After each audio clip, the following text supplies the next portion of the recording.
السلام عليكم. ازيكم يا احلى واجمل اخوات في الدنيا كلها، يا رب تكونوا بالف خير. في فيديو النهارده ان شاء الله هنعمل الكيك البرازيليه او كيك جوز الهند بالحليب. طعمها لذيذ جدا، لازم تجربوها. زي ما انتوا شايفين الجمال، حاجه كده تحفه. هنعملها بطريقه سهله جدا في طريقه العمل، وكمان مكوناتها موجوده في كل بيت. وقبل ما نبدا الفيديو ما تنسوش اللايك لو عجبتكم الوصفة، وكمان ما تنسوش تصلوا على الرسول صلى الله عليه وسلم. اللهم صل وسلم وبارك عليك يا سيدي يا رسول الله. شايفين الجمال بجد، حاجة كده تحفة. ويلا بينا نبدأ في الوصفة. عندي هنا أول حاجة 3 بيضات بدرجة حرارة الغرفة، وهنعمل الوصفة كلها في الخلاط. تمام. عليهم معلقة صغيرة من الفانيليا، وعليهم كوباية ونص أو كوباية وربع من الحليب. كوباية وربع من الحليب، وإن شاء الله هسيبلك كل المقادير بالكوباية والجرام في صندوق الوصف إن شاء الله. تمام. عليهم هنا كوباية من السكر إلا معلقة كبيرة. تمام. والسكرك برضو حسب الرغبة. عندي ذرة من الملح ما تنسوهاش علشان بتعزز الطعم قوي. عندي هنا نص كوباية من المادة الدهنية، أنا حاطة معلقة من السمنة عليها بقية المقدار من الزيت. لو حابة تستخدمي مقدار الزيت اللي هو نص كوباية كله زيت مفيش مشكلة، أو المقدار المادة الدهنية سمنة مفيش مشكلة، أو خليط ما بين الاتنين برضو مفيش أي مشكلة، هيدي الطعم لذيذ وجميل قوي. هنشغل الخلاط لغاية السكر ما يدوب معايا والقوام يتقل شوية، وكمان يبيض معايا. تمام. عندي هنا نص كوباية من جوز الهند المجروش. هاخد كده أول كوباية من الدقيق وهنخلها فوق السوائل. تمام. في الخلاط بالشكل ده. تمام. أول ما هنزل الكوباية هحط كده ونخلتها هحط برضو كيس بيكنج باودر أو معلقة كبيرة من البيكنج باودر أو الكيك شيف. تمام. أنا خدت معلقة، قلت لأ هحط المقدار بتاع الكيس كله. تمام. بس كده. وهنشغل الخلاط هنضربهم كويس جدا لغاية الدقيق ما يختفي. ما تنزليش الدقيق كله مرة واحدة، لا نزليه كوباية ورا التانية. تمام. هنضرب كويس كده لغاية الدقيق ما يدوب معايا في مع الخليط السائل، وبعد كده هننزل بيه الكوباية التانية. جربوها ان شاء الله هتعجبكم جدا. بعد كده اهو هنزل بيه الكوباية التانية، هنخلها كده فوق بقية المكونات السائلة.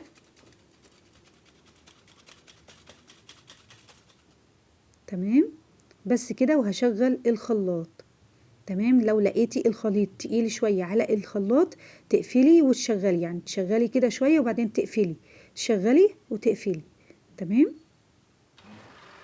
اهو شايفين انا بشغل واطفي، اشغل واطفي.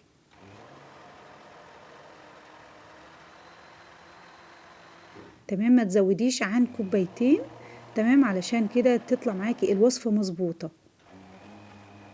وان شاء الله زي ما قلت لكم في صندوق الوصف هسيب لكم كل المقادير بالكوباية والجرام والملي.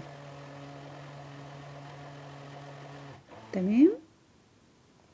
الوصفة سهلة جدا وبسيطة. هنزل الجوانب كده علشان لو في دقيق في جوانب الشفشق تنزل وتختلط كويس جدا مع الخليط. بس كده. شايفين السهولة؟ مفيش أسهل والله من كده، والطعم بجد مختلف وجميل جدا.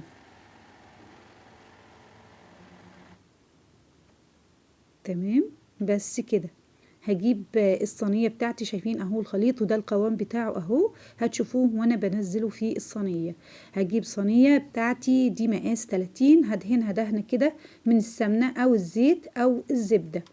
تمام. دي مقاس 30. لو عاوزة تصغري مقاس اكتر من كده مفيش مشكلة، يعني اقل من كده شوية مفيش مشكلة. لو عاوزة تزودي المقاس برضو مفيش مشكلة. انا شايفة ان ال30 هيكون ممتاز جدا ومناسب على كمية الخليط. تمام. هنزل الخليط كده بتاعي وهدخله على فرن درجة حرارة 180 رف وسط لغاية 35 دقيقة. هتكون معايا يعني تمام استوى كويس جدا. تمام. بعد مرور 35 دقيقة زي ما انتم شايفين الجمال كده، وارتفاعها حلو جدا جدا. لو قللتي صينية او جبتي مقاس اقل من كده هتبقى مرتفعة. هسيبها بقى تبرد شوية وتهدى خالص، بعد كده نبدأ نشتغل فيها. ما تشتغليش فيها وهي سخنة تماما، سيبيها كده لمدة ساعة تبرد تماما، ونبدأ نعمل على بال ما تبرد كده الحليب المكثف محلى بتاعنا. عندي كوباية من الحليب البودرة، عليها كوبايتين من السكر العادي جدا مش سكر بودرة. ما تنسيش ذرة الملح، وعندي معلقة هنا من الفانيليا، تمام، عشان بيديها طعم وريحة زي الجاهز بالظبط. تمام. عندي كوباية من المية المغلية هنزلها كده على الخليط، ونص كوباية من الزبدة السايحة أو اللي بدرجة حرارة الغرفة. تمام. دي كل مكونات الحليب المكثف المحلى، وبيديكي طعم أحلى من الجاهز 1000 مرة. هنضربهم مع بعض كويس جدا لغاية السكر ما يدوب معايا تماما، وكل المكونات تختلط مع بعضها ويتقل معايا شوية. تمام. شايفين لازم المية تكون نازلة من على البوتاجاز فورا، يعني تكون مغلية وما نسيبهاش تهدى خالص. نحطها على الخليط ونبدأ نضرب كويس جدا لمدة 3-4 دقايق لغاية السكر متأكد ان السكر داب تماما. تمام. انا طبعا عملت كمية كبيرة علشان كنت عاوزة اعمل شوية حليب مكثف محلى، وكمان بقيت او نص المقدار التاني هعمل اللي هو خليط او الصوص الابيض بتاع السينابون. تمام. فانا اهو زي ما انتم شايفين انا حطيته طبعا في التلاجة، وبعد كده تقل زي ما انتم شايفين ده قوامه اهو. طبعا انا اخدت مقدار كمان من علشان كنت عامله من الحليب المكثف المحلى، علشان كنت عامله خليه النحل، وان شاء الله هنزل لكم الوصفه قريب جدا. تمام. فكانت عاوزه دهنه كده من او معلقتين حلوين، فانا استخدمت منه يعني حوالي نص المقدار اللي انا عملته. عندي هنا كوبايتين كبار من الحليب، او على حسب الكمية اللي انا عاملاها من الكيك، حسب عدد القطع. تمام. تحطي الحليب يعني عادي ممكن تحطي كوبايتين، تمام، عليهم اهو معلقتين 3 كبار من الحليب المكثف المحلى. تمام.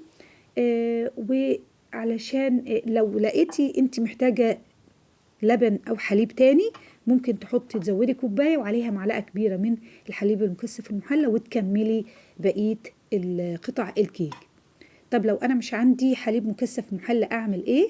عادي جدا ممكن تحطي معلقتين من السكر، وممكن تحطي 3 كوبايات من الحليب على النار، وعليهم ربع كوباية من السكر او نص كوباية من السكر، وتسيبيهم يغلوا مع بعض لمدة 10 دقايق، هتلاقيه قلب معاكي عادي جدا حليب مكثف محلى. تمام. هنقطع الكيك بتاعنا بعد ما هدي خالص. زي ما انتم شايفين انا ماسكه الصينيه عادي جدا بارده تماما. تمام. وهبدا اشتغل في الكيك بتاعي. تمام كده اهو. هاخد كل الكيك بعد ما قطعناها براحتك، القطعة عايزة تصغري اكتر من كده مفيش مشكلة.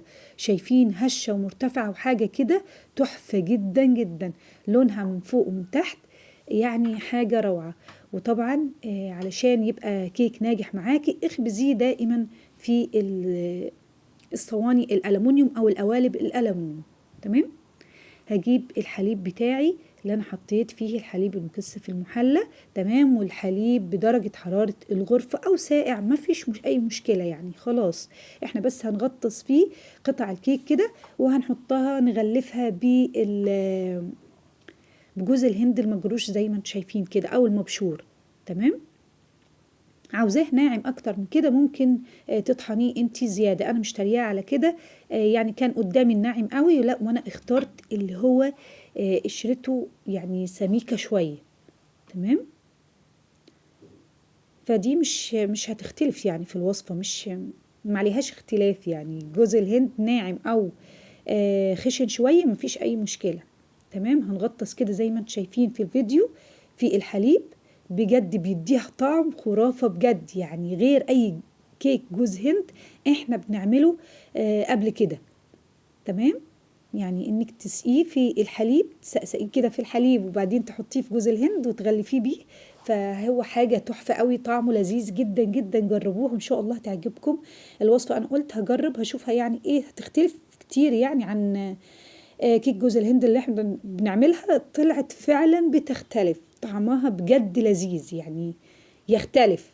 انا مع انه يختلف، في ناس تقول لا مفيش اختلاف قوي يعني، لكن لا هو حلو جدا، طعمها لذيذ، والاطفال بجد هيتبسطوا بيها وانت هتتبسطي جدا بيها. طبعا انا رحت حطيتها في التلاجة لمدة ساعتين كده لغاية ما هدت وشربت الحليب، وحسيت ان الحليب كده مش زي ما انتم شايفين، مفيش في الطبق حليب خالص. شربته الكيك، وهبدأ اغلفه زي ما انتم شايفين كده. حابة تقدميه زي ما انتم شايفة كده على الطبق من غير تغليف، مفيش اي مشكلة. احنا طبعا بس هي الوصفة نازلة بالتغليفة دي، لكن لو مش عاوزة تغلفي مفيش اي مشكلة. تمام. قررت انه مفيش اي مشكله، الوصفه كلها مفيهاش اي مشكله يا جماعه، يعني سهله وبسيطه ومفيهاش يعني حلوه جدا. تمام، سهله وبسيطه بجد، يعني طعمها حلو يستاهل انك تعملها، يعني تعملي كل المقادير والمكونات واللف والحاجات دي كلها، حلوه قوي. تمام، هنلفها كده عادي جدا بكل بساطة وسهولة، وهندخلهم برضو التلاجة لمدة 3-4 ساعات، وبعد كده تقدري تبدأي تاكلي منهم، تدي الولاد في اللانش بوكس. عندك حد ضيوف، انتي رايحة مشوار وهتاخدي معاكي، بجد هي حاجة كده حلوة قوي ومشرفة بجد، يعني طعمها لذيذ قوي. تمام. شايفين انا دي جبتها تاني يوم كده، كنت شايلاها ليا، قلت لا، لان هي ما شاء الله يعني اتنسفت من اول ما عملتها.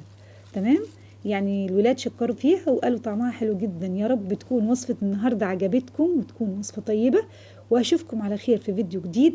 استودعكم الله الذي لا تضيع ودائعه، والسلام عليكم ورحمة الله وبركاته.